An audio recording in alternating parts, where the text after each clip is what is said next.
Resume recording. Hey everyone, I'm Eric Nordhoff and I am co-hosting this meeting today, our Q&A on co-writing etiquette together with the lovely Amanda Blankenship, also in Thompson Station, Tennessee, and then Krissy Nordhoff right here next to me. We want to welcome you in as you're letting us know where you're from. As you're coming in, let us know where you're from. We see Circleville, Columbus.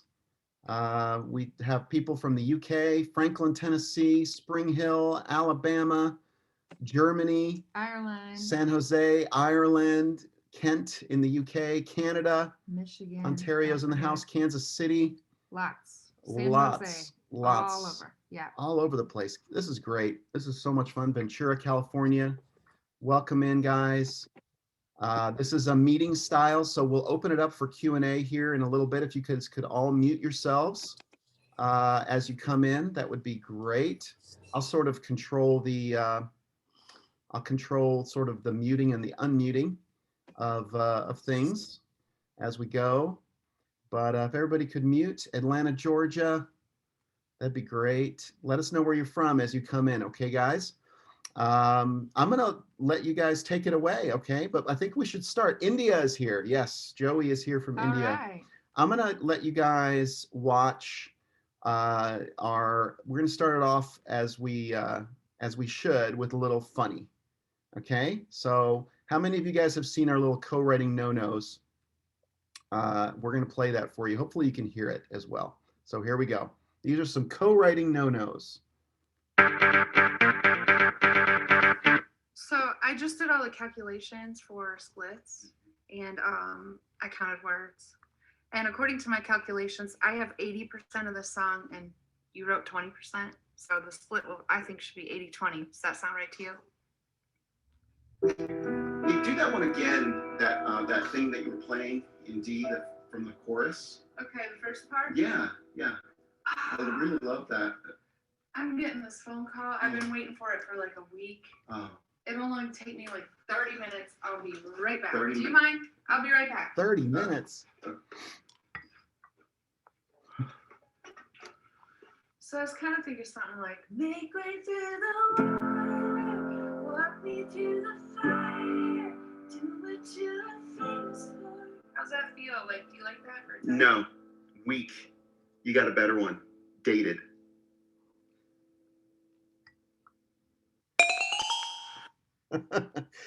Our big thanks to Rachel Thomas for putting those together, putting our little shenanigans together in the basement here.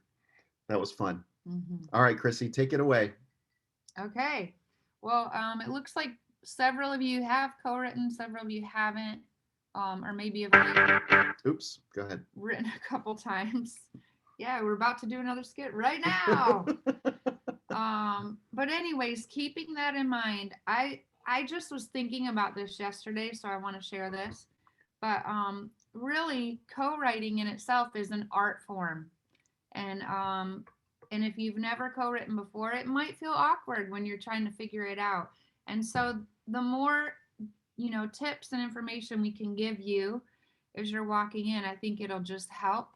And really co-writing, a lot of co-writing is reading each other's expressions. And it's about nuances. There's a lot that is unsaid in the room, and it's a lot of figuring out sometimes what people mean by what they don't say, and just in their mannerisms, how they're acting, and you can kind of really read how somebody's feeling, but you have to be willing to be an observer in the room.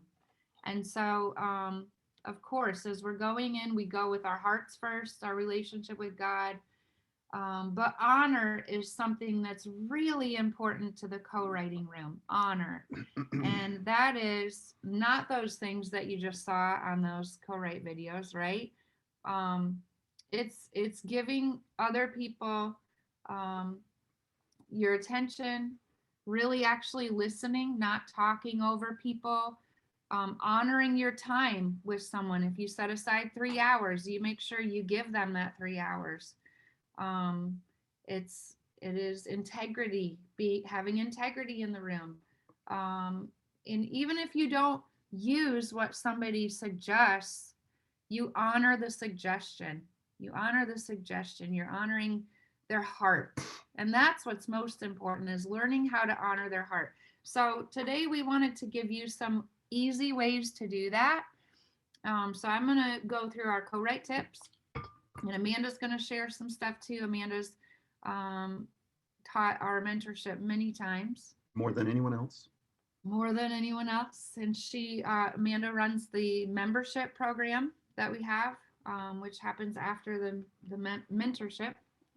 But yeah, so I wanted to open up just with some of these co-write tips, because I feel like they're important for everybody to understand just from the get-go. And it'll just give you a heads up as you walk into the room, because as we know, co-writing is that musical expression of unity when it comes to music and music in church. Like, that's what it looks like. And how do we get there? How do we create community?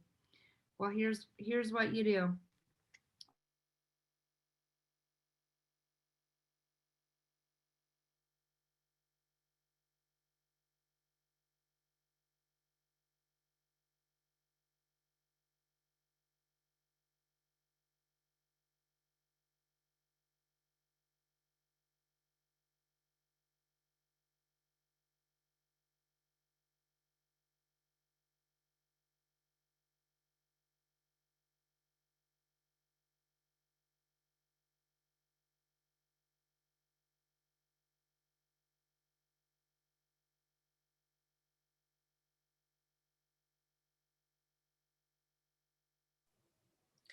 Hey friends, can you guys hear me? Somebody give me a thumbs up if you can. Okay, it looks like they got thrown off the call really quickly. I'm sure they'll be jumping right back in to the call, and we'll get them in just a little bit. And Krissy's going to talk through the co-writing tips, and then I'm going to discuss some of the healthy ways to say no in a co-write, because a lot of times it's that communication like Krissy was just talking about. Sometimes that communication that you're trying to kind of discern, and all the relationships in the room and the personality types in the room, trying to figure all that out can be a challenge at times. I'm sure, I know some of you indicated that you've co-written before, and others of you have indicated that it's a new thing for you. So I'm hoping that all coming together. Amanda, can you hear us? Yes, we can. You're back. Somehow we got booted out. I'll try to get us back on the computer with the PowerPoint, but Krissy can go ahead and teach now. Sorry if we interrupted you. Do you want me to? I'll make you host again, okay? Okay. Is it still recording? Yeah, it's still recording.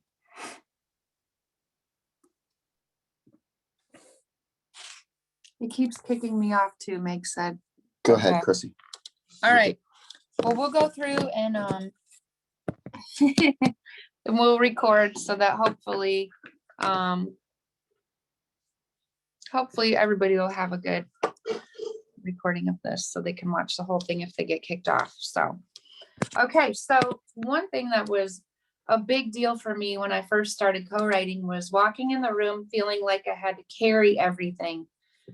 Which if you've taken the songwriter personality test, you'll know that that really helps with knowing what your strength is when you walk into the room, and how you actually don't have to carry everything, right? You just carry your piece, and your co-writers carry their piece. And it's a beautiful combination when that happens, when it works that way. I'm just going to hold this one. Okay. So just don't feel like the creativity comes from or depends on you. That's way too much pressure.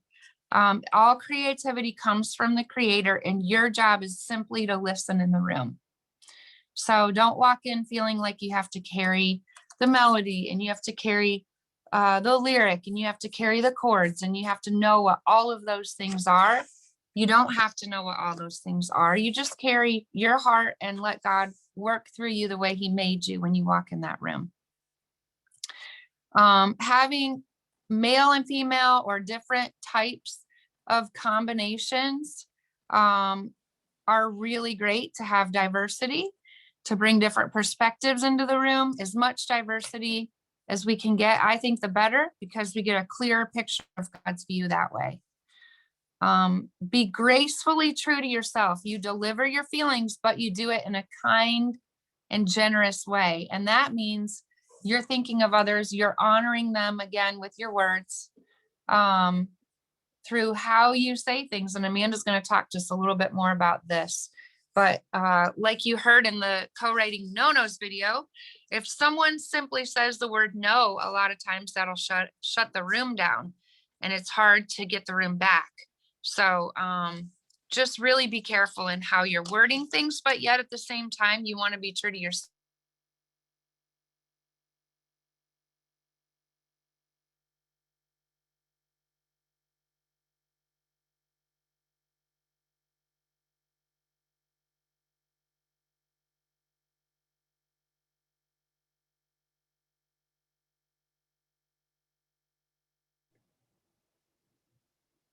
Session, just take a moment to pray that you won't emotionally shut down because of what someone says or because of what someone doesn't say.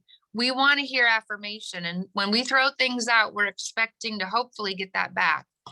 But sometimes we hear accusation when somebody says something that we don't want to hear, and then we completely shut down and we can't end up engaging in the co-write itself. That's been me.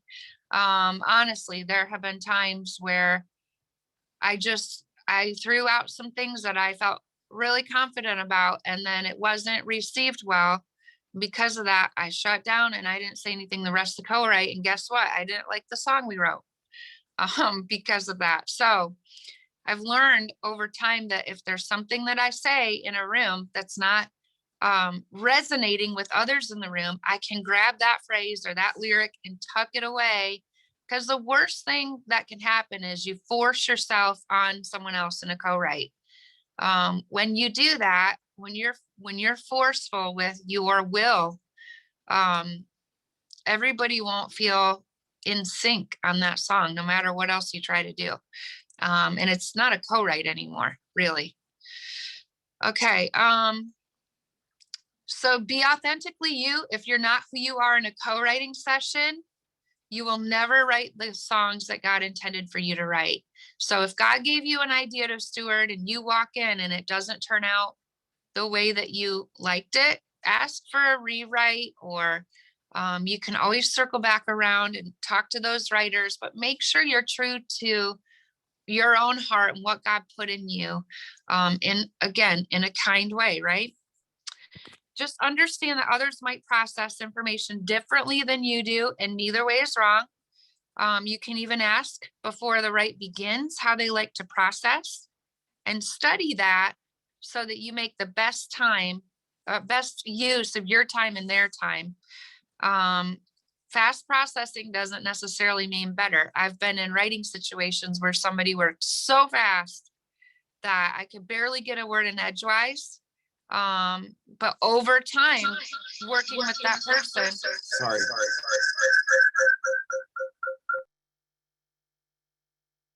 Working with that person, the dynamic eventually changed when I really hung in there and didn't give up on that situation, and didn't shut down again because somebody was going way faster than how fast I went or how fast I processed. So don't let that shut you down either.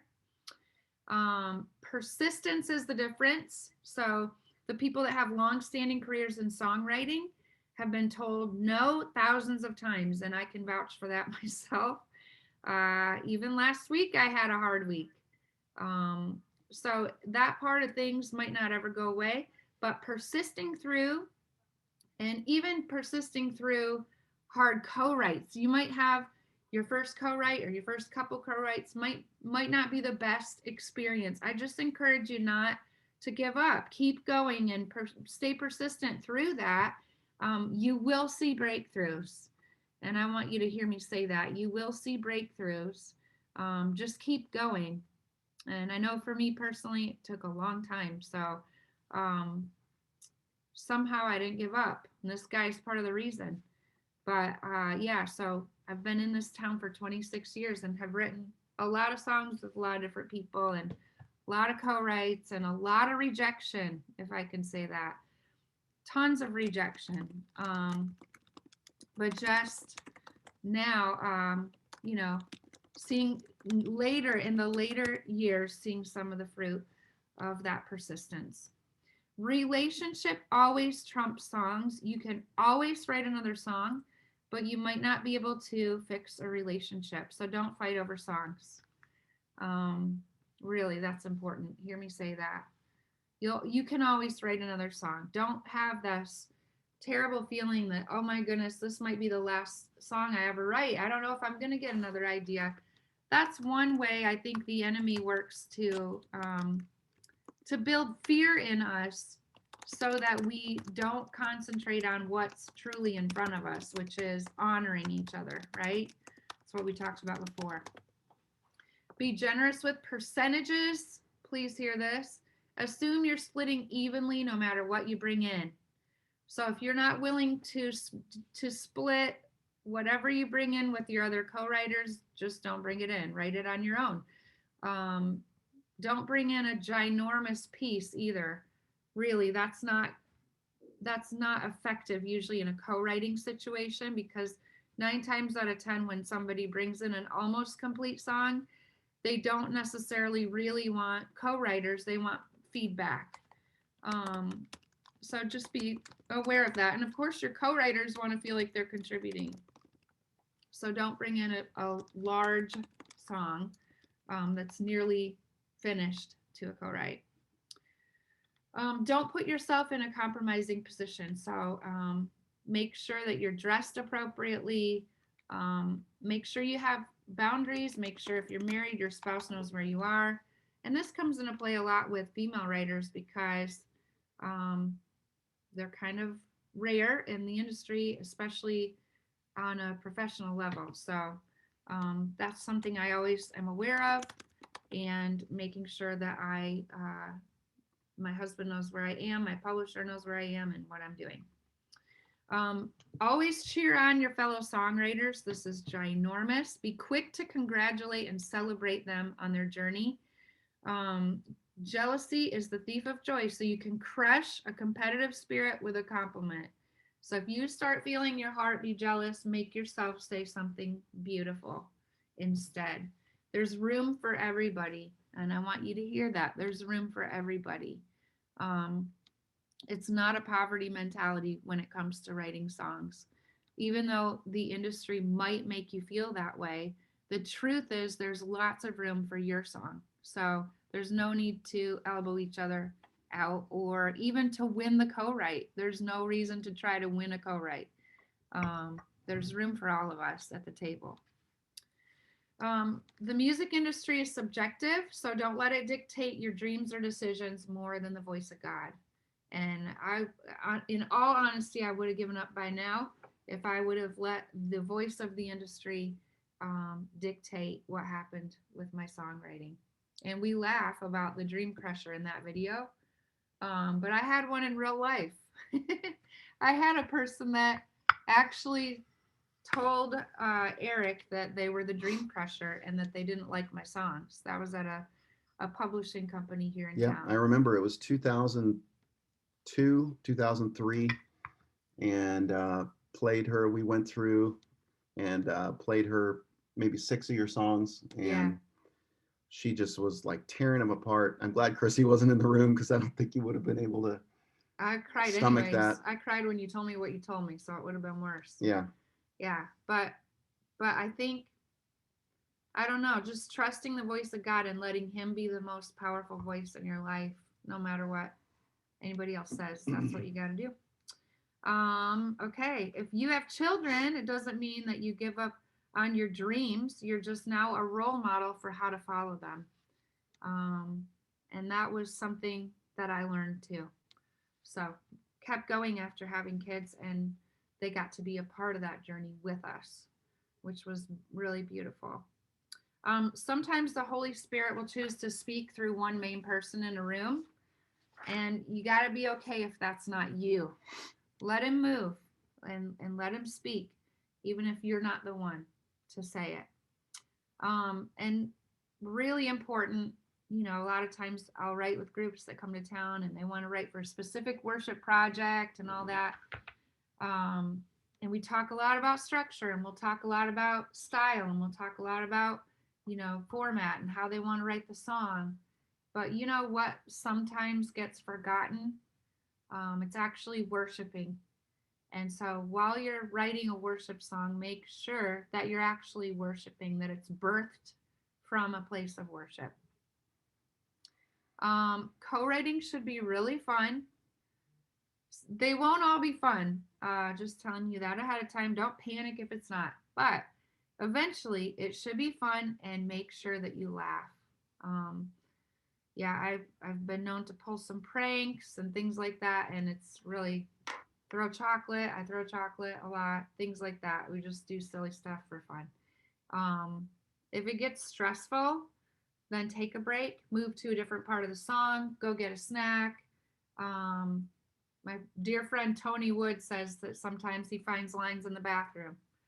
And so make sure that you're laughing. If it's really stressful, just take a break and change something up.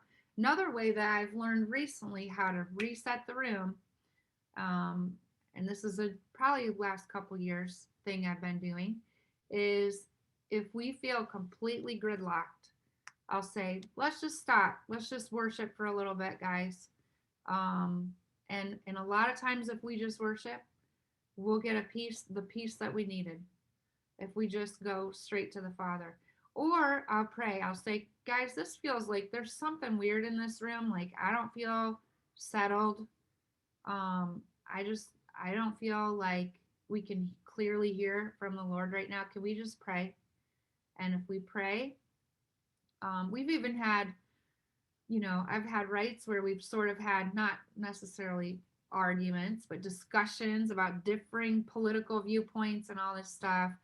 And when we get to the end of those, it's hard, you know, sometimes to have different viewpoints, but prayer will pull you back together. And I've been able to use that in situations like that, even when I disagreed with somebody else, you know, just saying, you know what, it is what it is. And, you know, we may not agree today, but it's okay. Let's pray and ask the Lord to reset our hearts. And when we take time to do that, he always does. He shows up. So I think that is the main part of what I want to share with you regarding the tips. Really quick, I do want to say a few things when you walk in a co-write. Make sure that relationship comes first, and that's something we as a community always stress. So make sure you get to know the person, you get to know their church and what God is doing in their life and their family, and what themes and messages the Lord's been speaking to them. Make sure you bring some ideas into the co-write, bring a few small things and share and see what resonates. Again, don't chase something on your own. Make sure everybody resonates with it. And if they don't, you save it for another co-write. You save it for another day. And it's okay to let go of ideas too. It's okay to chase the ones that rise to the top. And then there's a beautiful dance of song that happens through melody and lyric and worship if you let it. And let that creative process just kind of lead you and flow. And once the creative flow is done, then you come back and take a look at, you know, theology and structure, rhyme schemes, all that. But I would say give yourself creative freedom in the beginning of the write, just to sing, just to worship. Maybe you have a small piece that you've agreed that you're going to work on. Sing that piece repeatedly until you hear the next piece fall out. That's what I do. And let there be room for creativity. Don't stop that.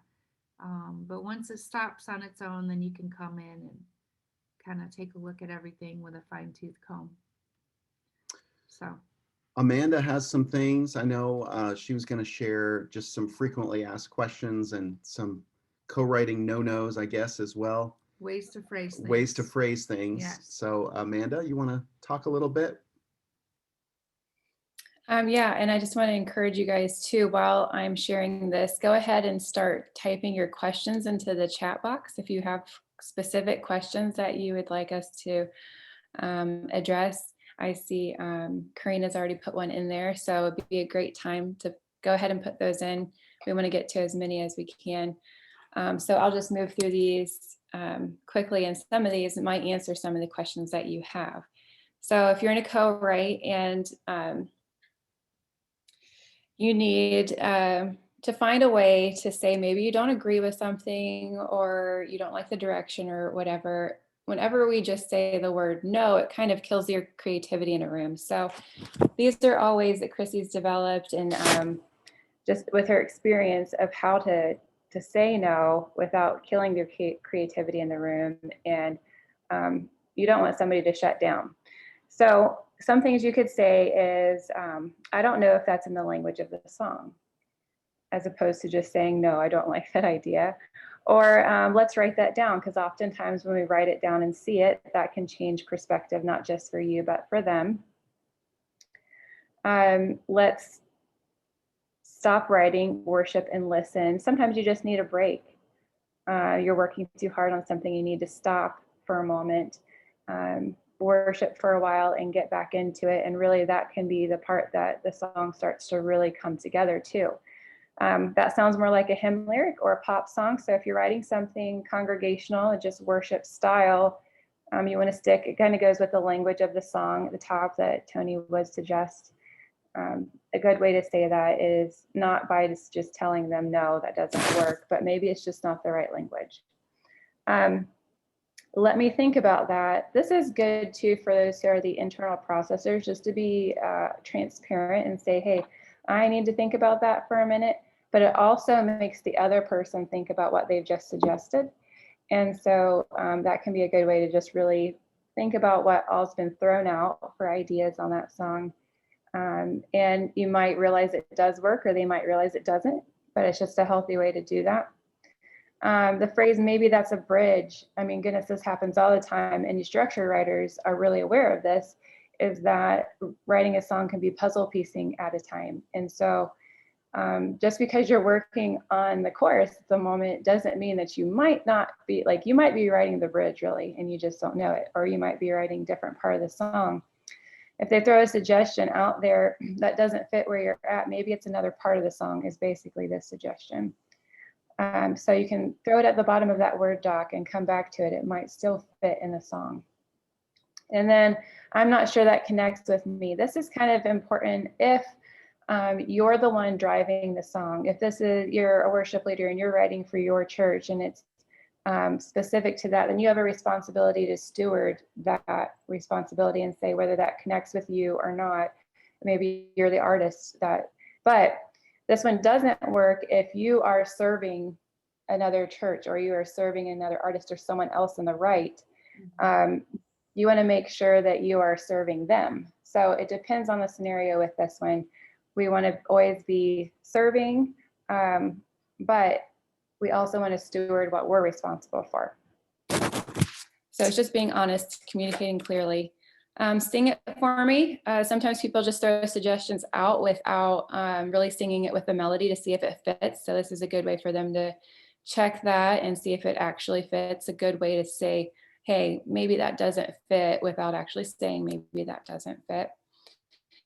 And then what are you hearing? For those that are, again, internal processors, they may not be saying very much. And sometimes you need to give them that space, but you can tell sometimes when somebody's really thinking of something, and you can say, hey, what are you hearing? And they might share, and that would be a good way to continue in the right.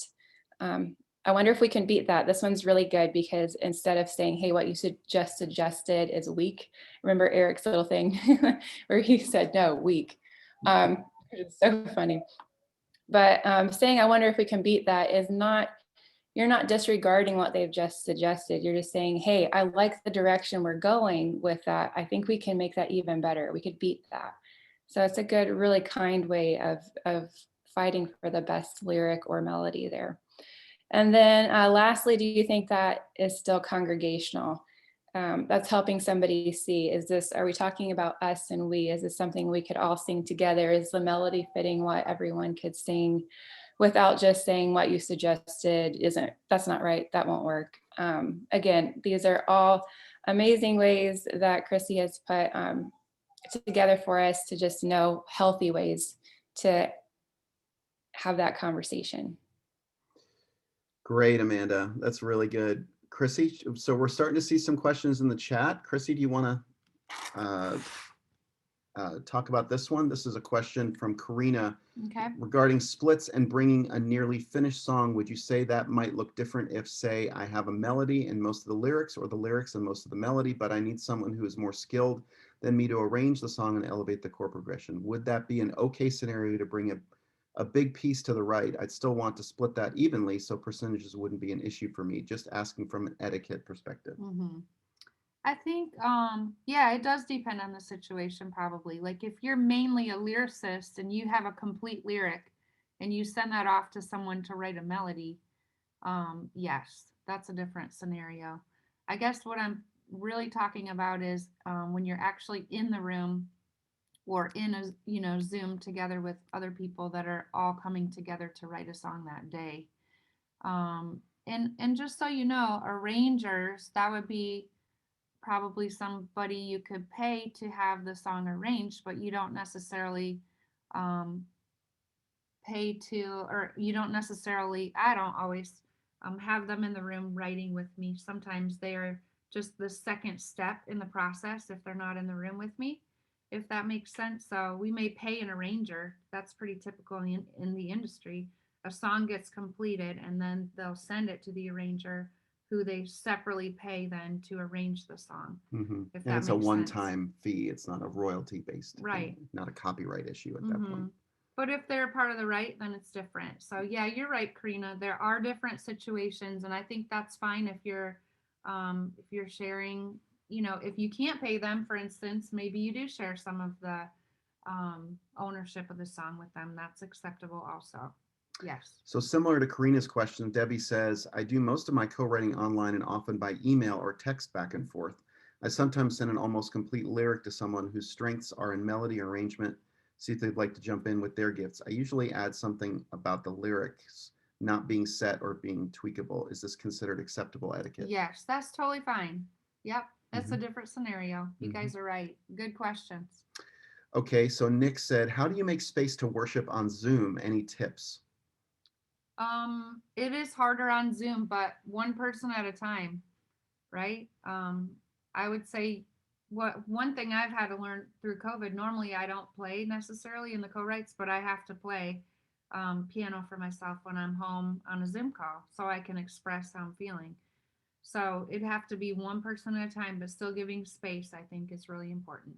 So Nick says, how have you ever had a co-write go so badly you just needed to excuse yourself? How do you do that graciously? I've never walked out of a co-write. I've always stuck it out. But I've wanted to walk out of a co-write. I mean, you've had more than 1,000 co-writes. Yeah.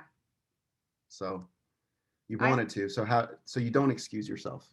You just finish it up. I finish. I don't think there's no real way to excuse yourself graciously. No. I mean, if there's honor in the room. I don't know. That's hard. I've felt like there have been times, believe me, that I've wanted to leave, but I don't know. I feel I'm a finisher, I guess, like I can't walk out because I have to finish. So whatever that looks like, even if I finish and I know that's the last time I'm ever going to be in that situation again. Yeah. Or with that person again. Laura says, if you toss hooks or song ideas out and they are not used, they still belong to you, right? Yes, they do. Yeah. Kim says, if everyone in the co-write has been asked to bring some piece of a song, how do you start sharing them and sorting through which ones to explore further? That's a good question. Yeah, we usually just go one person at a time. So one person starts and they might have 3 things and they share their 3 things and we all hear them. And then we go to the next person and they share their 3 things. Then we go to the next person and they share their 3 things if that's what they brought. So, potentially about 9 ideas might get shared in the beginning. And then which ones does everybody remember? Which ones stood out to everybody? Word we use a lot of times is resonate. Which ones resonated with you? And usually we can pretty easily come to a consensus. This is a big one. Anna says, how do you handle working with people that have different creative views and one person who is dominating the song? Yeah, that's hard. Different creative views. I'm not sure what that means. If you could give a little more info on that, Anna. But as far as one person dominating the song, it depends if I have a relationship with them before I walked into that room or not. If I have a relationship, well, either way, I probably am still trying to somehow express my thoughts and ideas. I still keep trying, usually through the whole song. But yeah, sometimes that's hard when one person wants to win, and it doesn't actually feel like a co-write then, right? Like, we don't need 3 people in the room if one person wants to write the song. But that's another good reason why we do the songwriter personality test, so everybody knows what their strength is. So if we're in a write, for instance, and we were stuck on a melody question, then we defer to the melody person, and we all agree ahead of time. Okay, if we get stuck on melody person's going to make the call. If we get stuck on lyric person's going to make the call. If we get stuck on structure, you're going to make the call. That's one answer that I've seen the problem, but that's one way I've tried to help with that, is by giving you tools ahead of time. And that way, hopefully everybody knows what their lanes are. And when you can define that before you walk in and just give those people the final say in each of their categories, I think that works the best. By the way, feel free, Amanda, too, if you have stuff you want to add. Karina says, do most of your co-writes have a purpose, i.e. we are writing this for, is it important to set that up prior to the write, or is it okay to just set up a write with no agenda? Both. I have both kinds of writes. A lot of times I'll be writing for a target, like such and such album, and they're looking for such and such song, and they come in the room too. The artist is in the room a lot of times. And we write specific things a lot. Mm-hmm. I write a lot for targets. Mm-hmm. But it can wear you out, because I don't think it always leaves room for the Holy Spirit to move maybe the way, I don't know, anytime you're giving parameters into, you can move in these boundaries. Okay, Holy Spirit, like, here's what we need, Holy Spirit, you can move this far. That's tough. It's hard. And when you just can lay all that down and just write for the sake of blessing the heart of God, different things come out. So, but again, I think it is a service, you're serving people when you're writing for that target. And that's a beautiful thing too. However, you can't forget about the other part of writing, which is for the blessing the Father, and that's it. Is there a maximum number of people that still makes a good co-write dynamic? We'll let Amanda answer that one. I would say that is often dependent on your personality type. I've found a lot of writes are about 3 people generally. I prefer writing one-on-one, just as my personality, but I've written with up to 7 in a room. So I think 3 is kind of typical, but it's going to depend on your personality type as to how many you can handle and be in that room and enjoy it. Mm-hmm. Yeah. Okay. Tiadra says, should the audience be determined before the co-write? This is similar to the other question, whether or not it's congregationally, strictly for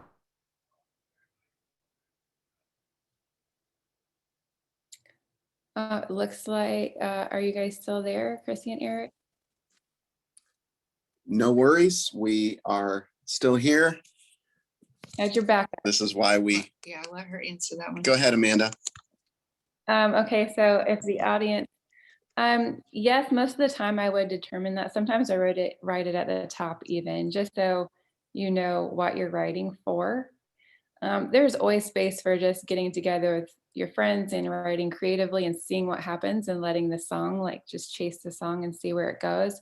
But most of the time, if you want to have a more structured write and there's going to be a purpose, like we were just talking about, purpose of the write, then you're going to want to know. I even at times write the tone of the song or the voice of the song at the top, so I know like who's speaking, and that helps kind of guide. So the more specifics you can have at the beginning before you start writing, it will be a more productive write, more efficient. Awesome. Yeah, that'll have an impact on, you know, tense and all that too. Writing on Zoom, there was a question about that. Did you already talk about that, or do you want to say what's been your experience co-writing on Zoom? It's a general question. Mhm. I think it's doable. I think I don't know, it's definitely more complicated when it comes to, you know, you've experienced technical difficulties even on this call with us. Jeez, yeah. So just that you have to be up for the juggle a little bit, you know, but I think it's totally possible. And I think it's wonderful that we have that tool now that we didn't have in the past, especially for writers that are kind of isolated in places where they're kind of on their own. It's a great way for you guys to connect. Well, our other mentorship and our writers. membership is built around Yeah, people from all around the world co-writing Yeah. together and It's- connecting together. pretty incredible. Yeah. So It's been a huge blessing in a lot of ways, but just, you know, being patient with it. yeah. Do you need to determine the split even if the intent of the co-write is to create songs that our church will sing? What do you think, Amanda? Hold that for a second.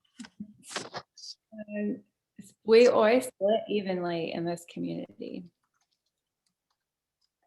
Yeah.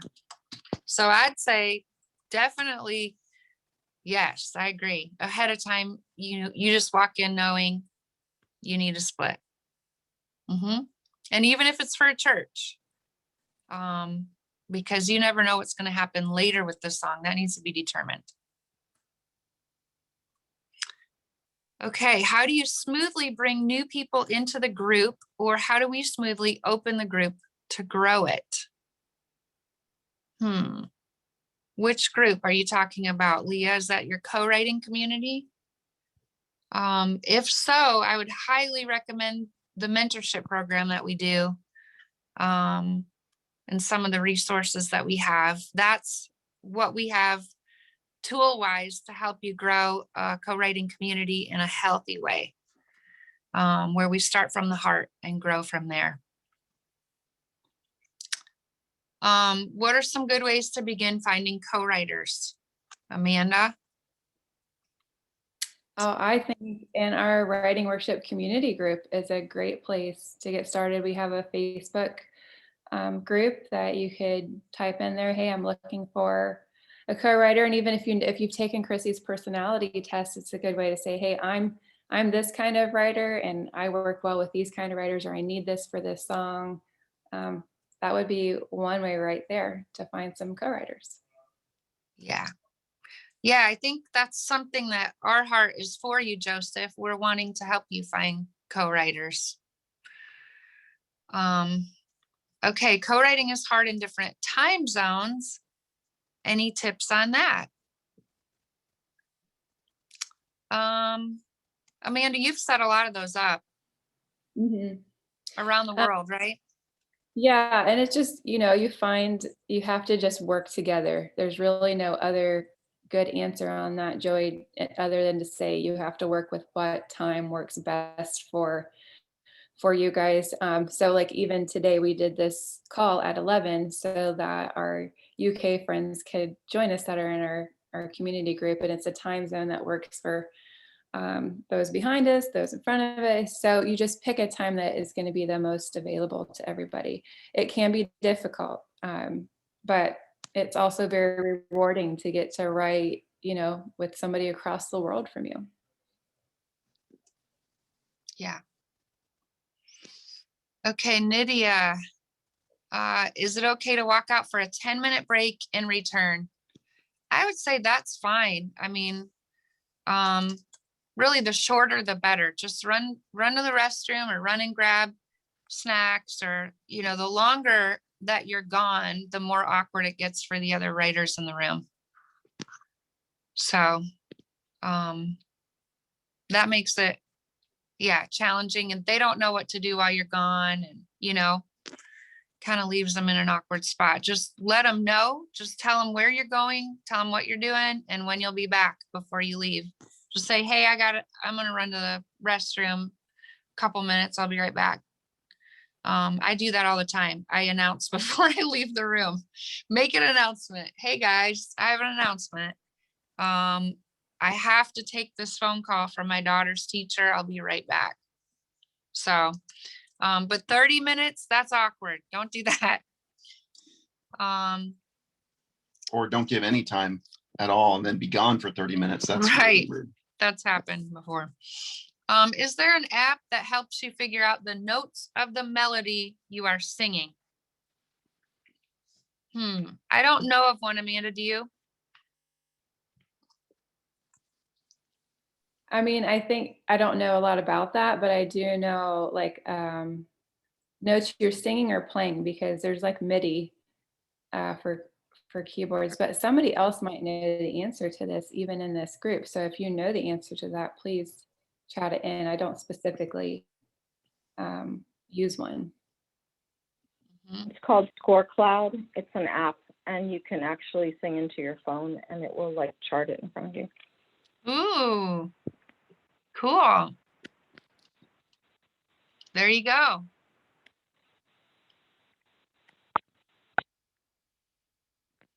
Awesome. Okay. Can you define hook? A hook is a short musical part that everybody remembers, the part you hang on to, and it could be a melodic hook, it could be a lyric hook. The best ones happen at the same time. I'm trying to think of a hook right now. I don't know. I can't think of one because I'm trying too hard. Do you have a hook idea? Well, the Do what famous you one. are famous for. What is that one? Make way through. Do what you are famous for, what you are famous for. That part's the hook of that song. But I was trying to remember the beginning because I know there's a hook in the instrumentation that happens before the first verse comes into. But anyways, you'll figure it out. It's the part that you sing the most. That's how you can define what a hook is. Well, Your Great Name has that repeated at the sound. Yeah. Eric knows my songs better than I do. Hi, guys. I'm still working out technical difficulties. I'm not doing any, I can't get connected to the internet on my computer. Thankfully, we have our phone. Yeah. Okay. Is there an ideal number? I think Amanda talked about that earlier. But Amanda said she likes one-on-one. I like 3. How many is too many? I think 4 or more sometimes can be too many. Do you want to do a few of these, Amanda? Yeah, sure. How do you maybe go about asking people to co-write with you without sounding pushy and without feeling like you're coming between people they already have as a co-writer partner? Okay, so I don't think it would be pushy. It's not a pushy thing at all. A lot of people write with a lot of different people all the time. So I don't think it's wrong to ask at all. I know it can be a vulnerable thing to kind of put yourself out there and ask, but really the worst thing that somebody could say is no, and there's always somebody else to ask. So it's really about, getting yourself out there, building some relationships, and keep trying with that. So if they're the person who's saying they already have a co-writing partner, they may not be open to writing with new people, and that's okay. There are other people who are. And like I said before, in the Writing Worship Facebook community group, there is lots of people who would love to write. So, and people who have different songwriting personalities and direction for the song. So, so I guess you're just speaking to the complexities that could be there, Anna, and there definitely is different personality types might not work as well with each other as others. And that's something you learn over time and experience what works best with you and the direction of the song too. Again, a lot of those things, if you decide those things up front, the beginning of the write, who are we writing for? What are we writing about? What's the voice of this song? What's the tone of it? As many things as you can throw out and answer at the beginning of the write will make sure that the rest of the write goes well and there's not a tension or some sort of vying for whose direction is going to win. Because again, it's not about us winning, it's about the song winning. So as many of those things you can talk about at the beginning, talking about what's your songwriter personality type, and just get a lot of that done at the beginning. It'll save you some heartache later just because you haven't communicated. Karina says, I love the expression I learned in the mentorship course. Sometimes you just serve the song. Yes. Yeah. It's a serving thing. And there's a lot of humility that comes with songwriting, just like Krissy talking about the rejection that comes with that too. So there's a lot of humility with that, and offering of our gifts and serving one another, honoring one another first. And hey, I was just going to say, Eric and Krissy, if you need to jump in any time to share and we need to come back to questions, we can do that. Okay. Yeah, just wanted to take the time. We're still not able to connect. We did have a few more things we wanted to show you on our little PowerPoint, but we can just as easily describe this to you. So a lot of this stuff that we're talking about here, a lot of the stuff that we're talking about here, guys, is in the mentorship that you created. And it's also in the membership that comes after that, the co-writing community membership that comes after that. Do you want to just talk real quickly about the mentorship and why that exists and why it's probably the best thing to get started in? Sure. Well, we took a trip to Scotland a few years back, a writing trip with some of the brave worship girls. And when we came home, they were asking to learn more about writing and co-writing. Mm-hmm. And so I began to listen to what God had to say and what he wanted me to share. And I started writing a week at a time. So I'd write a week's worth of a lesson, and then they'd come, they were flying in from 3 different states, and several were here.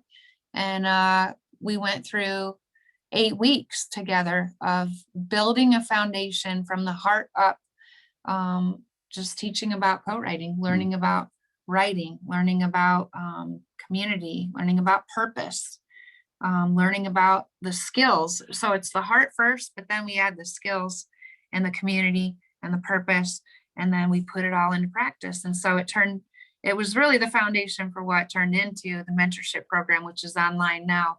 And we offer the mentorship program 3 times a year. I've trained up several mentors, which Amanda is one of our most amazing. Mm-hmm. And they help walk you through those series of 8 weeks. Well, it turns into 9 weeks now with the introduction week, but you get a community, and that's where we feel really called to not only train you up and give you the resources for how to write in a godly way and how to write in a skilled way, but also to make sure you know you belong and to make sure you know there's room at the table. And so we give you a small table at first, and it's a small group of 12 or less, and you walk through that whole experience with them, and it becomes a family.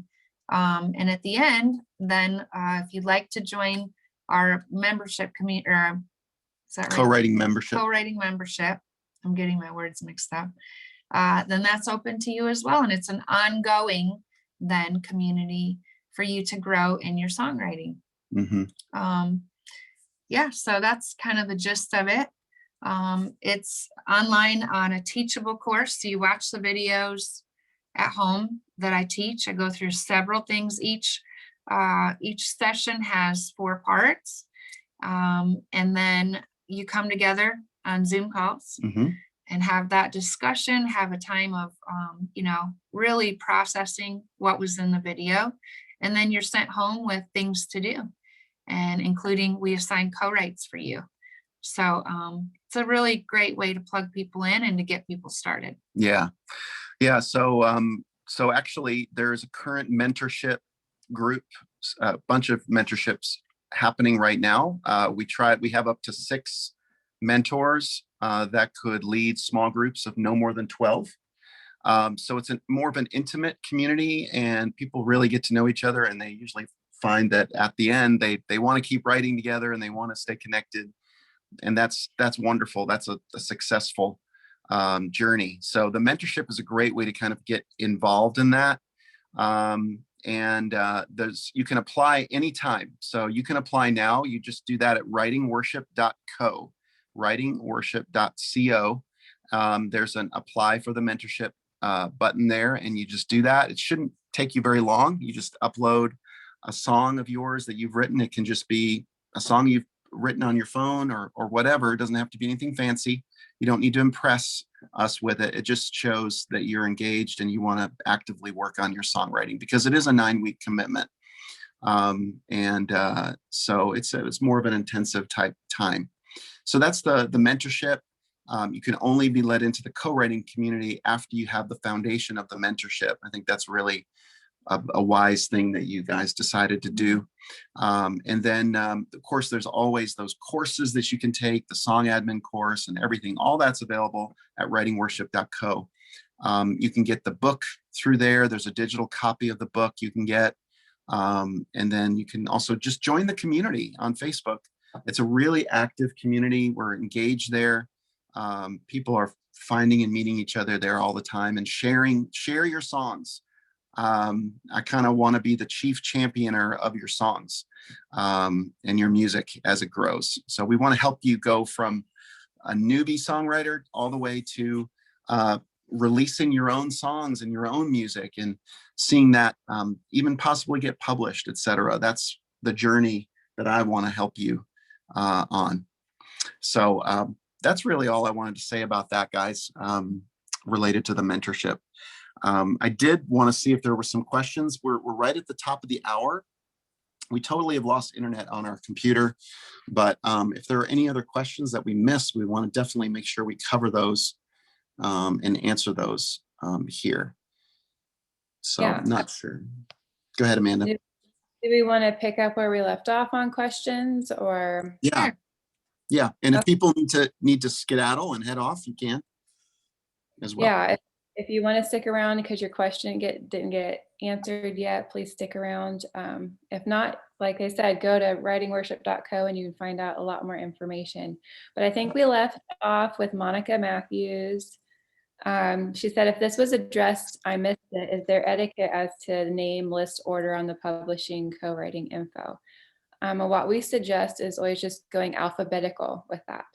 So that's the easiest way, just to list those things alphabetically. And then Sarah says, before you started writing professionally, did you have a hidden season in the secret place, just writing songs alone with God? Krissy, do you want to answer that one? Yeah, I did a long season, Sarah. So I don't think I'm trying to remember. I think I got a cut. My first cut, it was either after 15 or 17 years. I think it was 15 years of writing. So for the first 15 years I was in town, I was writing on my own, really just for the Lord. So that was a long hidden season. And I do understand that. And part of that season for me was raising babies.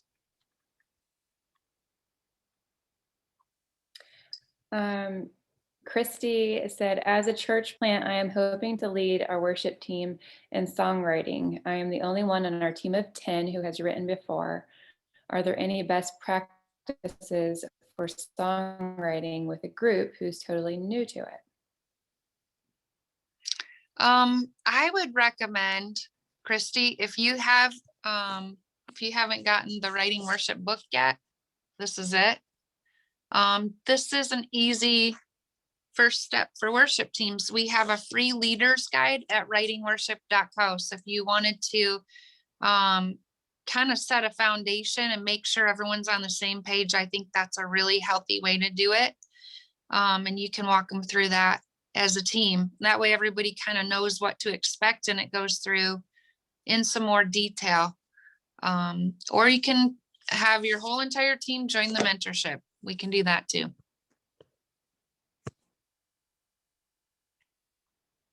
The next question says, how do you suggest finding co-writers stronger or similar levels willing to work with you? Do you suggest sending them a song you wrote, or is that too forward?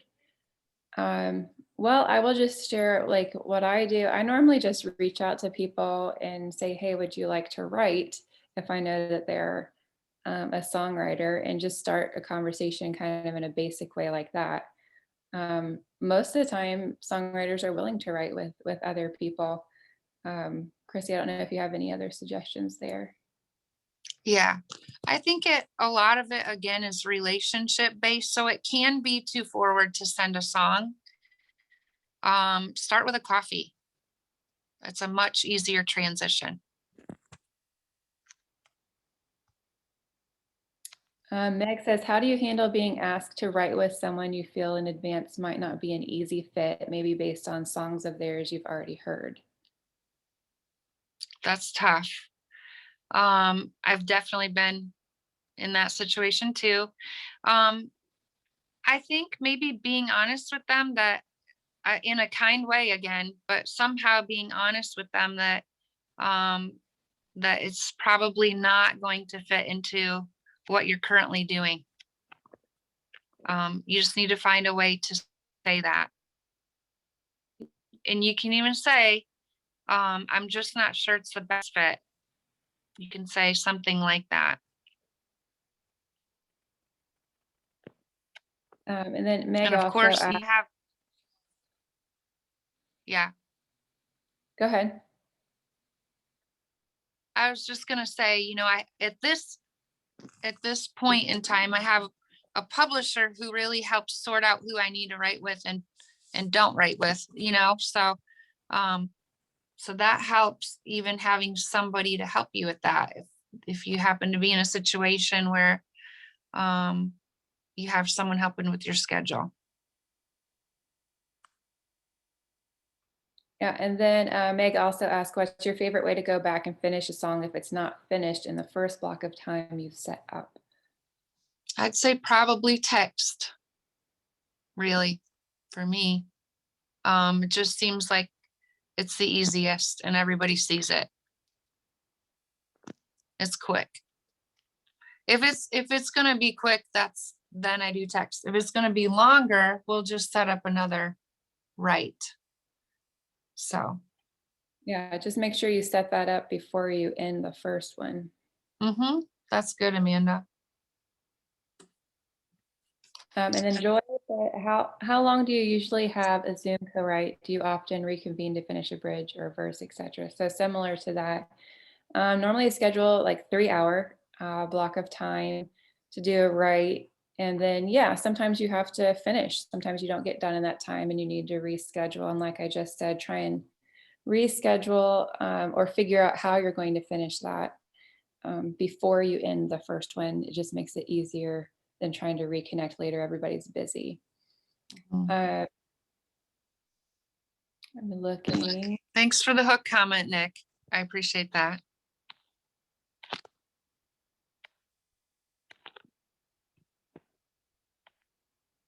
Oh, yay. Lonnie's in Crofton's group right now. It's been the best experience. Awesome. Whoa. Matt's amazing. And then Tracy was wanting to know, can you join anytime or only once a year? I'm assuming you're talking about the mentorship. It is 3 times a year you can join. So it will open back again. Do you remember, Eric, what the date is for the next one? He is on the book study call.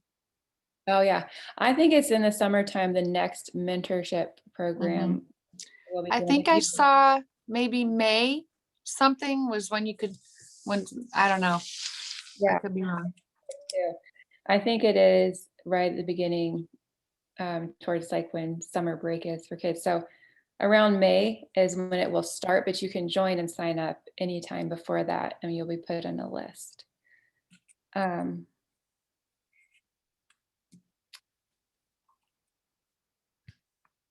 Let's see if there's anything I've missed here.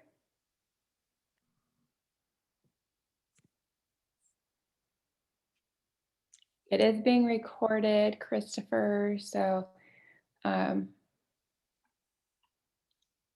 oh, here's a question from Michael. What is the best practice when one of the writers is a producer and invests time into producing the demo? Do they own the master unless otherwise discussed? I don't know. I'm not sure about that. I don't think so. I mean, I think a lot of times they see that as their way to contribute to the song, you know? I wouldn't necessarily assume that. That would probably need to be a conversation. Yeah, because, right, if it's a writer who's also a producer, they're writing with you, you would still all own the song. Yeah, I mean, of all the producers that I've worked with, I don't think that's ever been the case. I don't think they ever assumed they owned it, you know? So, I think that is all the questions. I think that we answered the other ones. And so unless this was a specific question to Krissy about how long your rights normally are, Krissy, specifically. my rights? Yeah. Depends on who I'm writing with, but anywhere between 2 and 4 hours, I would say. So, Yeah. And I like to do between like 1.5 to 2.5. I don't, but again, personality wise, I know where I start to cut off or my attention span ends. I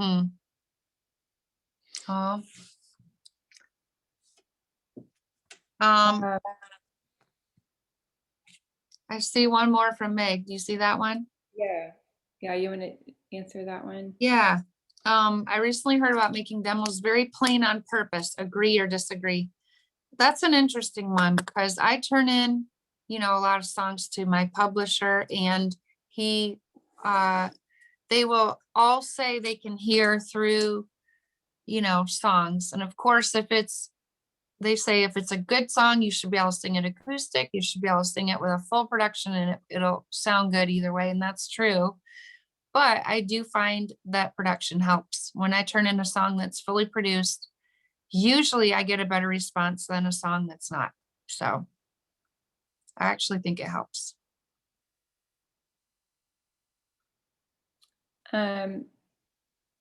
Amy just asked, after a co-write, who in the group makes the demo and shops the songs around? Well, it depends on who's in the group for sure. So if someone has the gift of production, then they would probably be the person. But even recently, I've been in a situation with 3 writers, professional writers in town, which none of us really had that gift. And so we hired it out. We all pitched in and paid for a demo to be cut. And then as far as shopping the song around, that would depend on who has relationships with people looking for songs. So I would think all of you would be sharing it once you get your demo back with whoever your relationships were. Best advice for pitching songs and meetings. I would say humility is ginormous. Pitching yourself.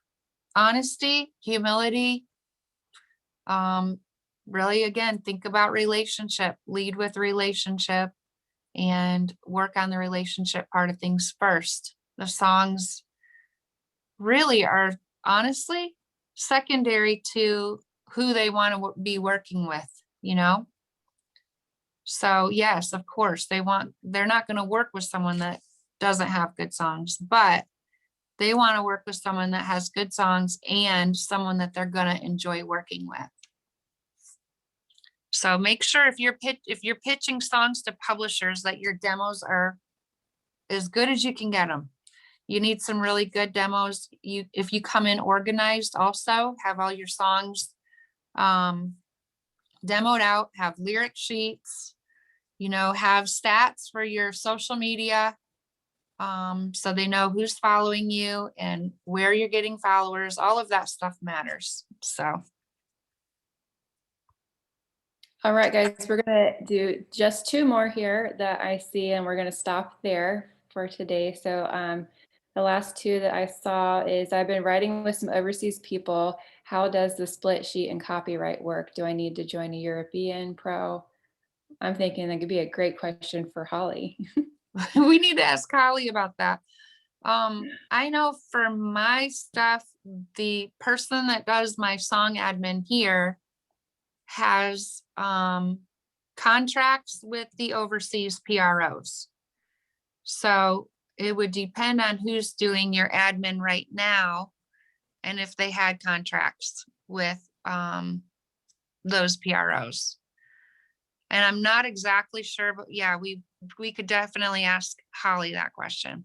Yeah, and just say Holly does our song admin course, but she's also doing a song admin mentorship.